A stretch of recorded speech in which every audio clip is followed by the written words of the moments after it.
This was one of those paintings that almost didn't make it. Halfway through, I decided I didn't like it, and I almost decided to either paint over it or just to trash it altogether. But something inside me said to keep pressing on, and I'm so glad I did. I wish I had had someone when I first started painting to help me work through problem paintings. You know it's not working, but you don't know what to do to fix it. If you'd like to see my process and how I work through a painting that's just not coming together, I'd love to share some thoughts with you and hope you'll stay tuned. My original reference photo was from Paint My Photo, and as you can see, it started out with one bloom, but my painting grew to two. I did like the reflective nature of that glass, and I was interested in reproducing that.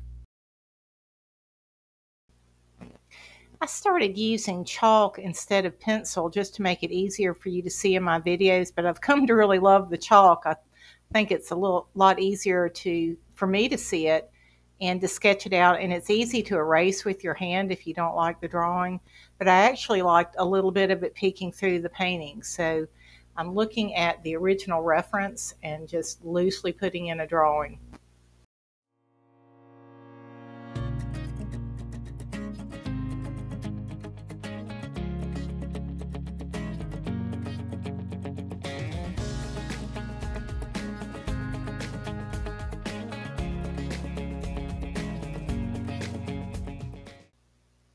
If you've seen any of my recent videos, you've seen that Naphthol Crimson Red. I've been using that with white and yellow as an undercoating for a number of my recent paintings, and I really love it.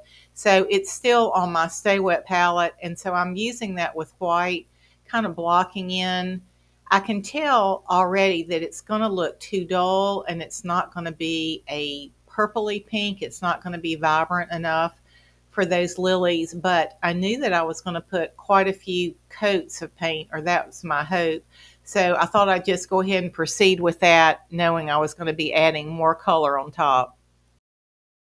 So to intensify the color, I'm using a Liquitex Heavy Body Quinacridone Magenta. It's a beautiful, deep, strong, purpley, pinky red. And I'm going to start adding in some detail using, again, my flat brush and just going straight into that quinacridone magenta. That's a mouthful, isn't it? I decided that as I started adding layers, I wanted the colors to blend nicely, so I ended up putting some golden open slow dry medium just directly on my palette instead of mixing it into the paints. I actually just put a little pile in the corner. The top was stopped up, so I just unscrewed it and poured some out. And then I would just dip my brush into that.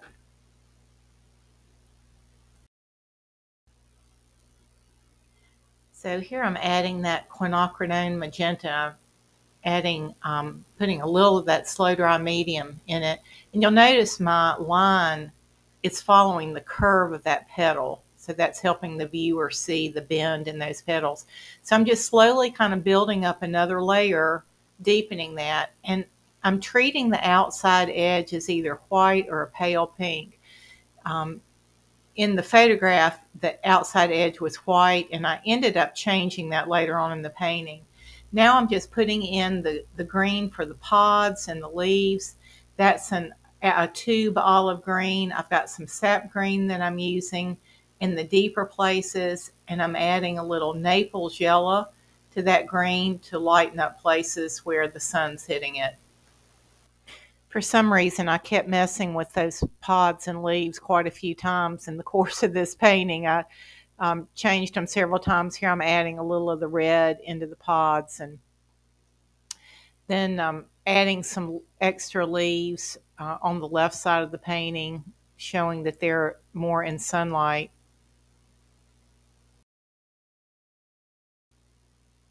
Sometimes when I get to a certain stage in a painting, instead of finishing the objects, it helps me to go ahead and start putting in some background.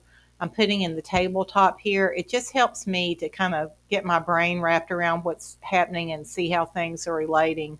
So sometimes that can really change the way that a painting is coming across. So again, that's just kind of Naples yellow and white at this point. To get these reflections on the table, I'm going to switch over. I'm going to use that open medium, and I'm going to switch over to these Rosemary and Company classic long flat brushes. They have a much softer edge to them.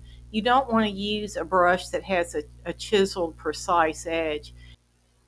So I'm just very lightly scrubbing that back and forth into the canvas. I'm using a little darker paint up underneath the flower where the shadow is going to be a little darker, and then I'm blending it out, getting a little lighter. And you're going to see me go back. I go back in and really put it in dark right under the petals.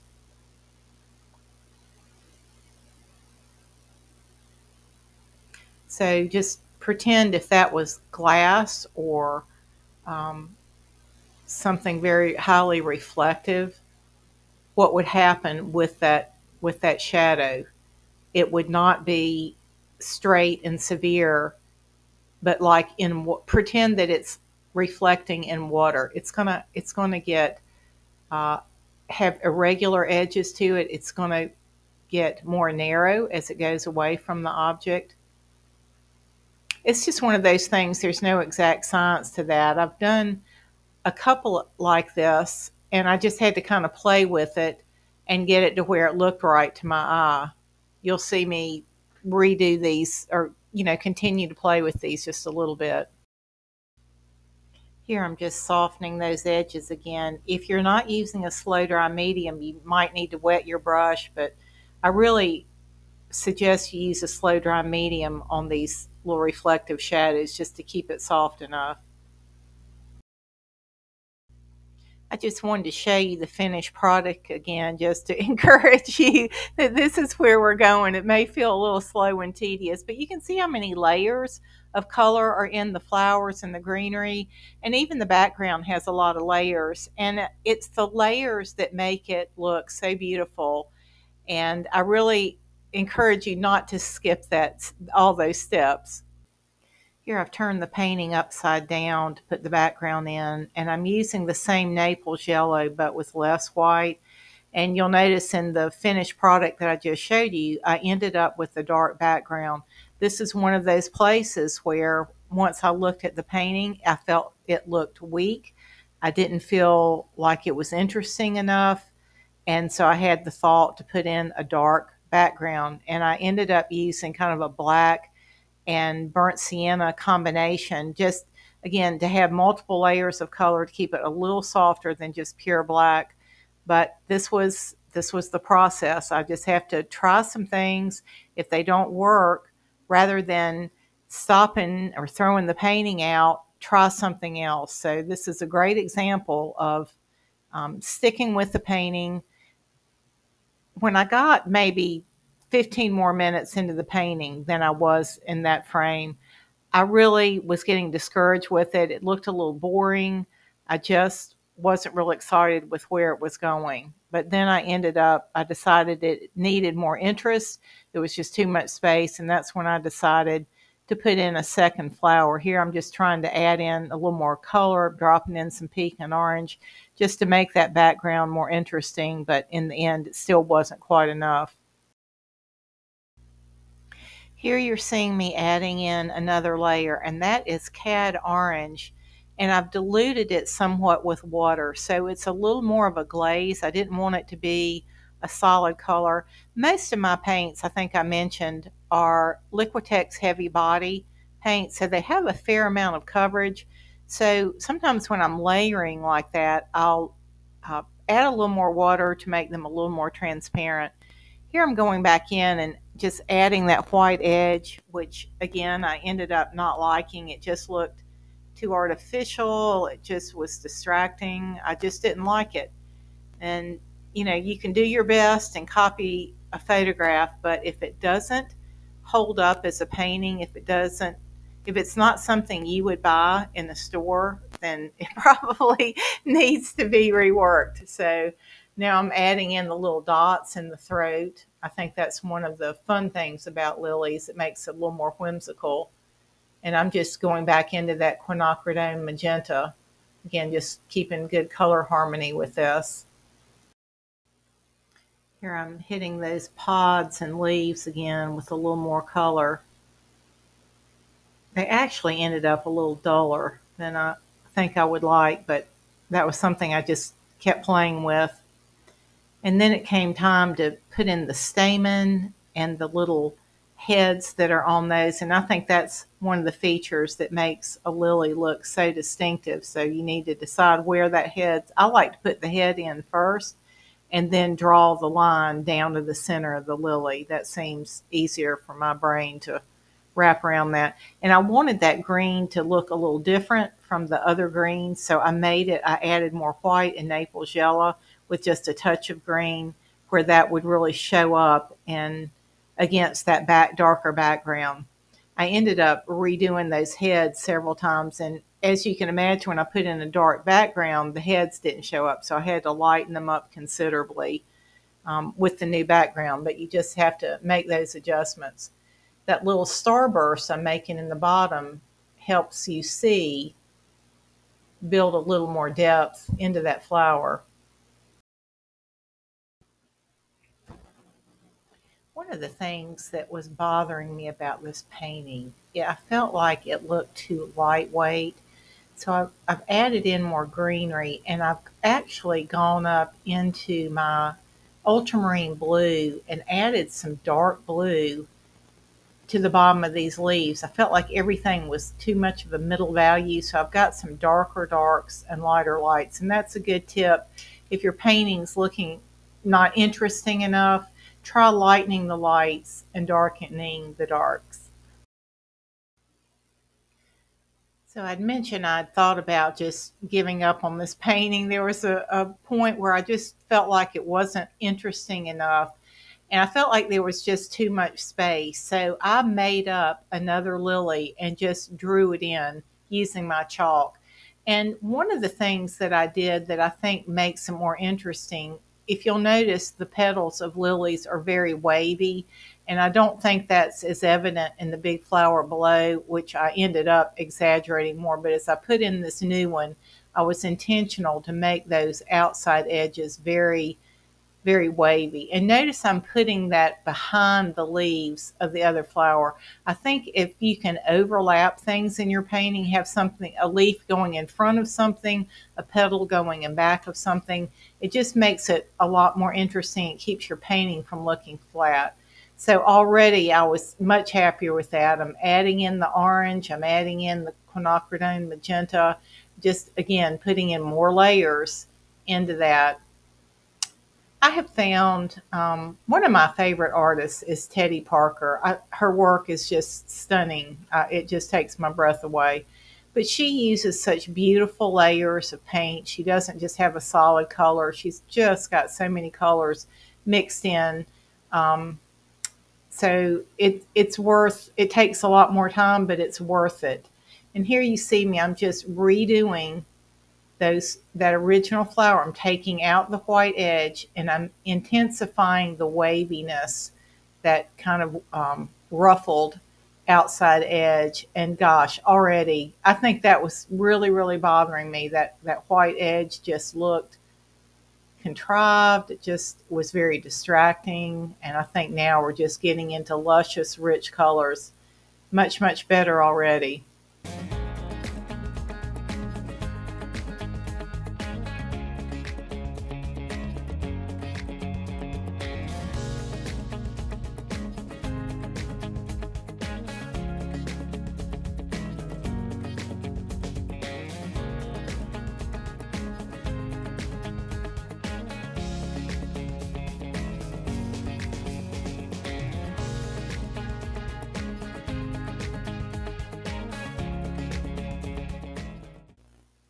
Another thing that bothered me about these lilies is I felt like they looked a little flat, so I'm going back to my darkest quinacridone magenta and I'm putting some down in the base of that lily so that you get that feeling that that's sunken in. So that's a great way. Use darker colors in areas that are tucked in, and then put some lighter, brighter colors in areas that are raised that would be hitting the light.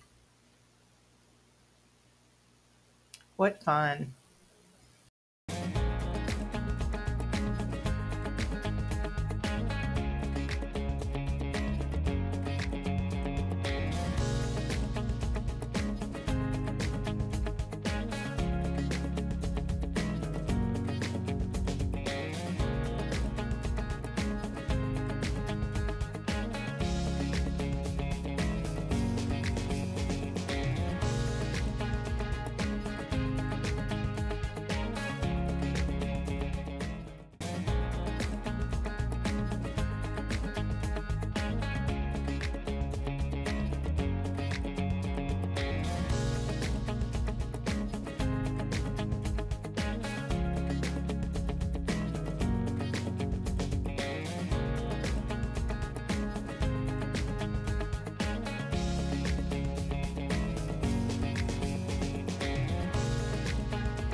So I felt like there was still a bit of a gap of space on the right side of the canvas. So I'm just adding in one more leaf, and I'm getting in some good darks on the back side of that leaf and some good highlights on the front side, just kind of slowly filling up that space. And the more that's been put in that painting, the more I like it. I'm just so much more pleased with it than where I started. Keep painting till you're satisfied. So I kept waiting for my heart to jump when I looked at this painting, and it still wasn't happening. So now I am trying adding some color into the background, taking the same pinks, the same oranges, and just putting those in and seeing if that would make the difference. One of the things that was bothering me, I felt like the reflections at the bottom should look pretty dramatic, but I felt like everything around it was too much the same color, and those reflections just weren't popping. So this was, my attempt to see if I could change that. And I just kept messing with that background, messing with it. And finally, I came to the conclusion that the problem was the background needed to be much darker. I don't typically do super dark backgrounds, but this was just one of those cases that I tried everything else. Here I'm trying some oranges and yellows, and it just wasn't making the painting pop. So let me fast forward quite a bit and I'll show you what I did next. So the next thing I tried was adding a combination of black and burnt sienna. Burnt sienna is kind of a reddish brown, because I didn't want just a solid hard color. And there's actually little places of the peach showing through that, but look how everything is just popping off that background, and it's making the reflections in the front of the painting really stand up. They just weren't getting enough love and getting enough attention. I think that's exactly what that needed. So lesson learned is just keep playing with that painting. If you don't feel satisfied, if it's not something you would buy, figure out what's wrong with it. Try something else. The beauty of acrylics is you can keep going over it and over it. I went over the outside edge of those lilies several times till I ended up with a color and a shape that I just loved, and gosh, very happy with this one. Hey, if this was beneficial for you, I'd appreciate a thumbs up, and if you'll hit subscribe, you'll be sure not to miss the next free video that's coming out soon. And speaking of free, if you'd like a free gift, check out my website, VictoriaHagaman.com, and there you will also see paintings that I have that are available for sale. I donate 25% of my painting sales to Hydrating Humanity to build water wells. Also at my website, you will find very inexpensively priced tutorials and longer courses if you'd like more hands-on instructions. Thanks so much for joining me today. God bless.